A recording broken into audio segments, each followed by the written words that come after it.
Ever wondered why that Venmo instant transfer didn't land as a perfectly round number in your bank account? It's a question that catches a lot of people by surprise. You see the money sent, you tap instant transfer, and then a little bit is missing.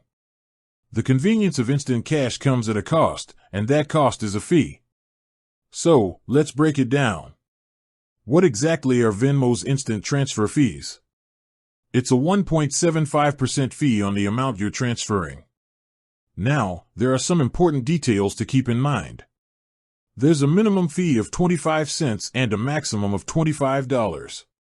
This means whether you're sending $10 or $1,000, you'll always pay at least a quarter, but you'll never pay more than $25 for that single instant transfer.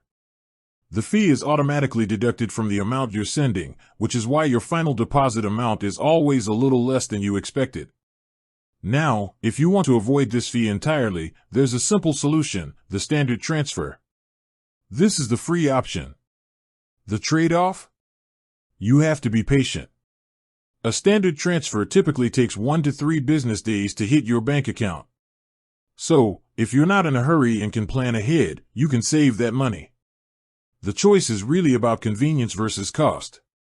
If you're in a pinch and need the cash right now, the instant transfer fee is the price you pay for that speed. But if you're just moving money around and can wait a day or two, sticking to the standard, free transfer is the smart financial move. With that said, thanks for watching, and until next time.